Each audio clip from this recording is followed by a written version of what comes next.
इन दिनों uniform civil code की चर्चा छिड़ी हुई है। क्या ये कोड है और किस तरह से ये लोगों को इफेक्ट करेगा, बातचीत करेंगे हमारे साथ सीनियर एडवोकेट चेतन जी हैं। इनसे जानते हैं। सर, यूनिफॉर्म सिविल कोड की बात की जा रही है, सबसे पहले जानना चाहेंगे कि ये कोड आखिर है क्या। ये जो यूनिफॉर्म सिविल कोड का मुद्दा है वो 1947 से लेकर आज तक कई जगह डिबेट हुआ है। इवन कॉन्स्टिट्यूशन जो डिबेट हुई है उसमें हमारे जो फ्रेमर्स थे उन्होंने इस प्रिंसिपल के बारे में बहुत कंसर्न शो किया था और इसी करके उन्होंने आर्टिकल 44 कॉन्स्टिट्यूशन के अंदर लेके आए। With the passage of time Hindu laws मैंने अमेंडमेंट हुई, उसमें रिफॉर्म्स तो आते रहे, पर किसी ने यूनिफॉर्म सिविल कोड की बात इतनी सीरियसली नहीं की। जब ये मुद्दे यूनिफॉर्म सिविल कोड के कोर्ट्स के सामने आने लगे, जहां पर ये कंसर्न ज़्यादा होने लग गया कि एक सेक्शन ऑफ सोसाइटी, एक रिलीजियस ग्रुप या कम्युनिटी इस करके सफ़र कर रही है कि उनके जो प्राइवेट या पर्सनल लॉज थे उसमें उस स्पेशली फीमेल्स के मामले में कि उनको ना मेंटेनेंस मिलती है ना कुछ मिलती है। तो सुप्रीम कोर्ट ने रिपीटेडली गवर्नमेंट को डायरेक्शन दी कि इन टर्म्स ऑफ आर्टिकल 44 कि आप यूनिफॉर्म सिविल कोड लेके आओ in respect of marriage, inheritance और ये सारे मुद्दे, so that society as one nation और ये सारे जो झगड़े, डिफरेंस, डिस्क्रिमिनेशन है इसको ख़त्म किया जाए। 2008 से लेके आज तक जब पहला केस शाहबानो केस का आया उसको मैं कंसर्न मानता हूं कि वो that was a best judgment जो सुप्रीम कोर्ट ने उस टाइम दी और गवर्नमेंट के पास बहुत बड़ी अपॉर्चुनिटी थी कि यूनिफॉर्म सिविल कोड को लेके आते। रादर उस टाइम पॉलिटिकल रीजंस के करके, वोट बैंक पॉलिटिक्स के करके उसको नलीफाई करने के लिए रादर अमेंडमेंट लेके आए। उसके बाद लेटेस्ट ट्रिपल तलाक का मुद्दा आया। जो भी जजमेंट सुप्रीम कोर्ट ने जहां भी गवर्नमेंट को डायरेक्शन दी यूनिफॉर्म सिविल कोड के बारे में, उसमें जो मैक्सिमम केसेस थे वो जेंडर बायस के थे। जो यूनिफॉर्म सिविल कोड है जो मेरे हिसाब से 90% एड्रेस जेंडर बायस को, फीमेल राइट्स की बात करता है। मोस्ट ऑफ द इनइक्वालिटी जो बिटवीन रिलीजियस ग्रुप्स इंडिया के अंदर है या कास्ट के अंदर है या रीजन के अंदर है वो रिलेटिंग टू फीमेल राइट्स ही रही है। उसमें बेशक इनहेरिटेंस का हो, बेशक इशू ऑफ बाइगेमी का हो, बेशक डाइवोर्स लॉ का हो और इंसेस्ट्रल प्रॉपर्टी के अंदर राइट का हो, सो मच सोच कि चाइल्ड मैरिज, उसकी एज का मामला हो, वो आईपीसी तो सबको अप्लाई करता है। तभी सुप्रीम कोर्ट ने एक बार कंसर्न शो किया कि in rape case consent is age, consent of the minor, who is minor और मेजर। हाउएवर अगर मुस्लिम लॉ को देखा जाए तो वो child is allowed to married minor as a minor, उनके हिसाब से एज ऑफ प्यूबर्टी है। सुप्रीम कोर्ट कह नहीं, child will remain child as far as law is concern.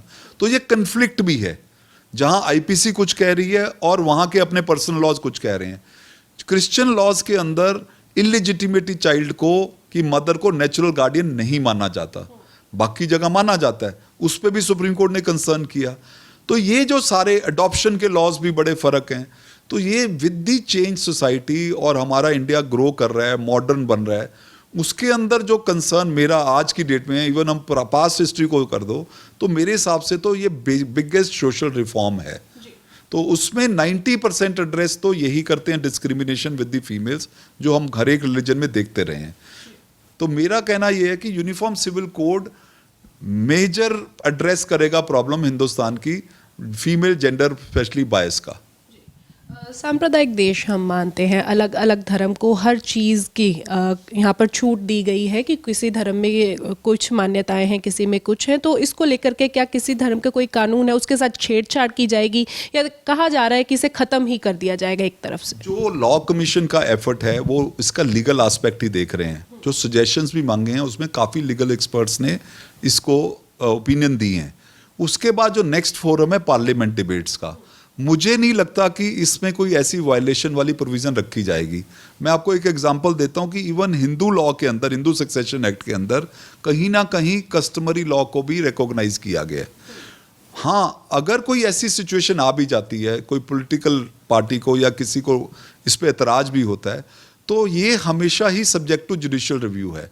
अगर कोई भी धारा कॉन्स्टिट्यूशन की जो एप्रीहेंशन आज डिबेट्स में लोग कर रहे हैं कि जी मेरा रिलीजियस राइट टू प्रैक्टिस है, वो पहले भी रिफॉर्म्स आई हैं, हिंदू लॉज में भी आई हैं, वो भी चैलेंज हुई हैं। वो कोई प्रैक्टिस ऐसी नहीं है कि जो रिफॉर्म का पार्ट नहीं बन सकती। तो मैं इस जो प्रोविज़न यूनिफॉर्म सिविल कोड की या जो भी लॉ लेके गवर्नमेंट अभी बात कर रही है, लेके आएगी, कब लेके आएगी वो तो नहीं पता। मेरे को ये लगता है कि कॉन्स्टिट्यूशनल फ्रेमवर्क के अंदर काफ़ी चीज़ें इसमें से डिस्क्रिमिनेशन रिमूव करने हो जाएंगी।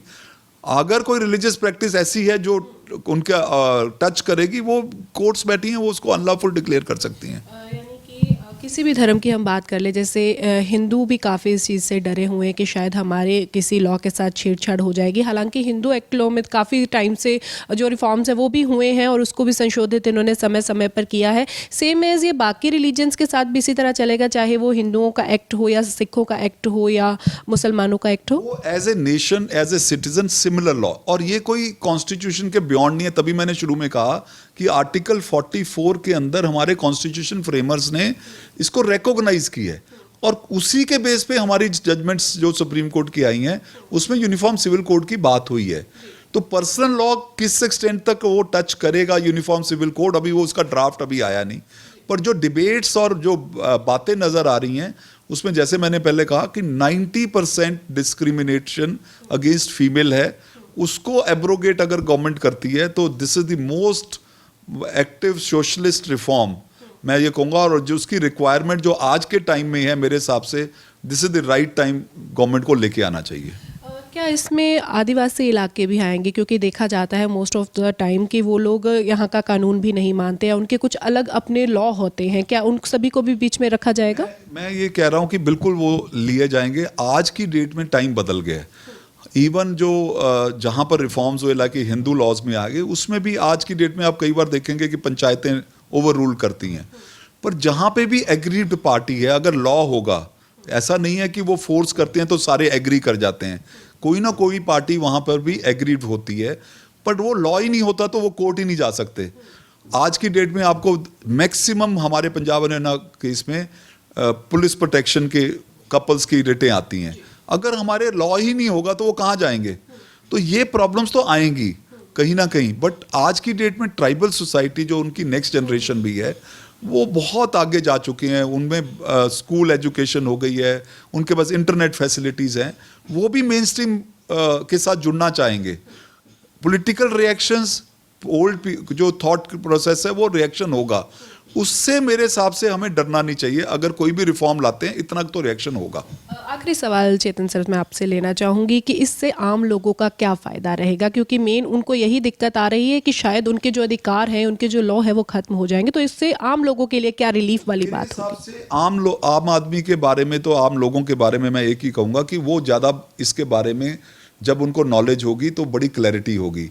मेरा ज़्यादा ये कहना है कि आज जब भी यूनिफॉर्म सिविल कोड या ऐसी रिफॉर्म की बात होती है, ज़्यादा पॉलिटिकल जो ज़्यादा स्टेटमेंट्स आती हैं जिसको हम कहते हैं कि आम लोगों को इफेक्ट करेगा, वो पॉलिटिकल लोग दे रहे हैं या रिलीजियस हेड्स दे रहे हैं।